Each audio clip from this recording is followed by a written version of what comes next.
Party की तरफ से आ रहा है कि उन नेताओं को, जिन नेताओं के सरपरस्ती में चल रहा था, उन्हें पार्टी से निकाल दिया गया।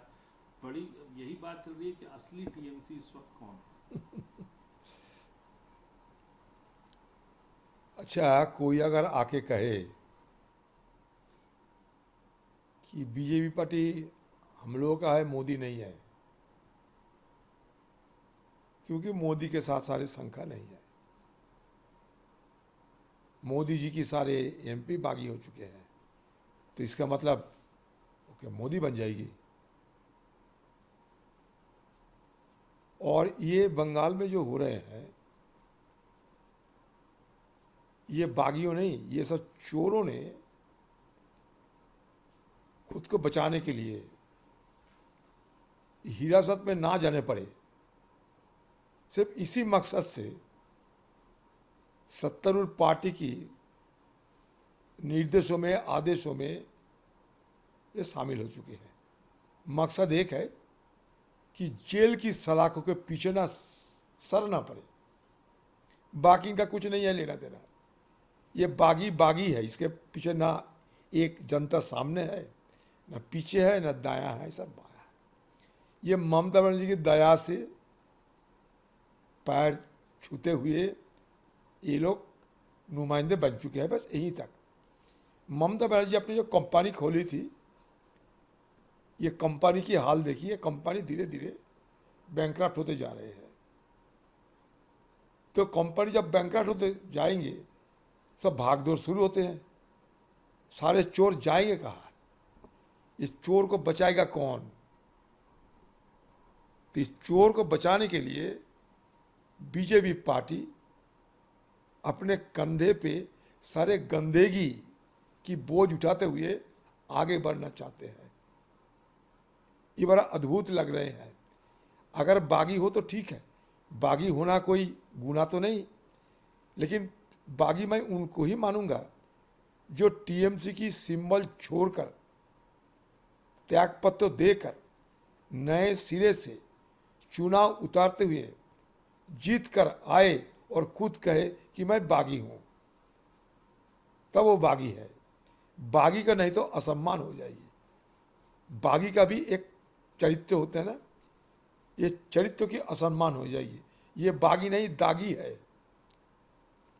हमारे वहाँ जो ज़्यादा दिन जेल में रहते हैं ना, हम कहते हैं कि दागी है ये दागी प्रिजनर है। तो ये बागी नहीं, ये दागी है।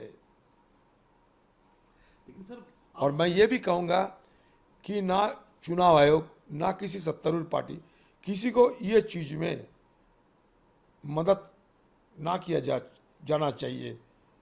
नहीं तो ये लोकतंत्र की धज्जियाँ उड़ाते हुए आज जो बंगाल में हो रहे हैं, काल जो महाराष्ट्र में हो रहे हैं, वो सारे हिंदुस्तान में होते रहेंगे। ये आदत भी बन जाएंगे। हो सकता आज टीएमसी पे ऊपर होते हैं, हो सकता कल उद्धव ठाकरे जी के ऊपर होते हैं, क्या जाने कभी बीजेपी के ऊपर भी असर हो सकते। बीजेपी के भी बहुत सारे सूबे हैं। ऐसा ना माने कि हाँ जो हम पे होता है किसी को कभी नहीं होंगे। ये भी सोच के चलना चाहिए। हमारे लोकतंत्र की धज्जियां उड़ा जा रहे हैं, चुनाव आयोग को धज्जियां उड़ाने जा रहे हैं। ये से इलेक्टोरल रोबारी है, चुनावी डकैती है और कुछ नहीं। इलेक्टोरल रोबारी। दम है, त्यागपत्र दो, चुनाव में उतरो, जीतो, फिर आके कहो मैं ममता बनर्जी की दया से नहीं जीते थे, ये मेरा साबित है। और नहीं तो एक के बाद एक सारे चोरों की ये भरमार लग गए हैं। ये बागियों की भरमार नहीं, चोरों की, दागियों की भरमार। लेकिन सर बड़ा सवाल टेक्निकली तो इसका जवाब चुनाव आयोग देगा, क्योंकि एक गुट जो है वो कह रहे हैं हम असली टीएमसी, उन्होंने अपना चेयरपर्सन डिक्लेयर कर दिया। अब जो सौगत राय जी का भी बयान आया कि ममता बनर्जी जहाँ है वही असली टीएमसी है, उन्होंने अपने ऑफिस बेरर्स की एक ताज़ा लिस्ट जो है वो इलेक्शन कमीशन को भेजी, क्योंकि अब ये चीज़ें आ रही हैं अब सामने। अब कैसा देखा जाए टीएमसी के स्वरूप को, अब कैसे देखेंगे? ममता बनर्जी के की पॉलिटिक्स को और उनके फ्यूचर को, अभिषेक बनर्जी को जहाँ बाहर निकाल खड़ा कर देखिए, दिया। मैं और किसी को जानते नहीं, लेकिन कांग्रेस पार्टी से अलग होकर यह ममता बनर्जी ने टीएमसी पार्टी की जन्म दिया था, हम सब जानते हैं। तो टीएमसी पार्टी की प्रतिष्ठाता ममता बनर्जी ही, मैं इसको नाकार कैसे सकते। और ये लेजिस्लेचर पार्टी और असली पार्टी में तो फर्क होते हैं। फिर भी मैं कह रहा हूं कि त्याग पत्र देकर, या नहीं तो चुनाव आयोग ये निर्देश दे कि भाई ठीक है, तुम बागी हो तो जाओ, फिर हम दिन तैयार करते हैं, चुनाव लड़के अपना अपना सिंबल में जीत के चले आओ। ये तो कहने की हिम्मत नहीं है किसी को। तो इसलिए बागी नहीं, दागी है। इस चोरों की भरमार लग गए हैं। मकसद एक ही है, जेल से सरना हमसे नहीं होगा, इसलिए बचाओ, चोरों को बचाओ। ये चोरों को बचाओ पार्टी हो गए। और ये बंगाल के जो 70 पार्टी अभी, उनसे किसी हालत में भीख ऊख मांग के पैर पकड़ के, यहाँ तक की मदद तो मिल ही रही है कि भाई ठीक है, चोर को हम दूर में रखेंगे, नज़दीक नहीं आने देंगे, क्योंकि इन लोग को अगर नज़दीक में लाएंगे, कंधे में कंधा लगाएंगे, तो सारे आरोप हम पे लग जाएगी। ये कोविड में हम भी संक्रमित हो जाऊंगा। ये मोदी जी की उपदेश है ना, 2 गज की दूरी बनाना जरूरी। 2 गज की दूरी में रखते हुए अपना निशाना साध रहे हैं, क्योंकि बंगाल में और दूसरा कोई पार्टी ताकतवर ना हो। इसलिए सत्ता पक्ष और विपक्ष दोनों ही मिल गए, सिर्फ पार्टी की नाम बदलते हुए। हम पार्टी बना देते हैं तो वहाँ जाके ठहरो। जैसे कि मकान में क्या होता है, जमींदारों के मकान में गेस्ट हाउस बना देते हैं, वहाँ जाके ठहरो। अपना मकान तो नहीं है तुम्हारा, गेस्ट हाउस तुम्हारा मकान है, लेकिन चौहद्दी एक ही है। लेकिन और इसके साथ साथ सर, जो पश्चिम बंगाल की सरकार ने अभी पहला बजट, बीजेपी की सरकार नई बनी है, पहला बजट पेश किया, उसमें तमाम बातें कहीं, 33% आरक्षण महिलाओं को नौकरियों में और 20% डीए बढ़ाना, इन सब चीज़ों को कैसे देखें? देखिए, बजट तो पेश करना चाहिए था। 8 महीना बाकी है, बजट 8 महीने की हुई।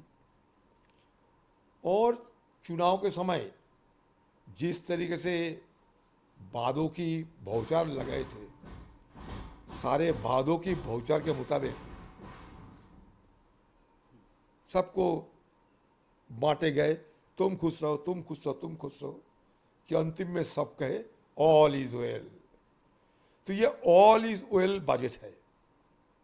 अच्छा, इसमें 2-4 बड़ी छोटी छोटी बात चालाकी से कहे गए हैं कि मैं सबको तो दूंगा, लेकिन सोच समझ के देखते हुए, मतलब इसको परखते हुए, सही या नकली देखने के बाद तय करूंगा। तो ये जो होगा ना, देखने के बाद सही या नकली, जिसको हम कहते हैं कि बंगाल में कहते हैं झाड़ाई बछाई, मतलब इसको चुना जाएगा कि भाई ये ठीक है, ये गलत है, तो उसी में सारे खेल खेला जाएगा। जितना राशि उतना ही चुना जाएगा और बाकी को अपात्र माना जाएगा। ये पात्र और अपात्र कौन है, इसमें बड़ी चालाकी से कार्रवाई ये सरकार करेगा। एक तो एक हो गया। दूसरे, चुनाव के पहले ये कहा था कि 7th पे कमीशन लागू करेंगे।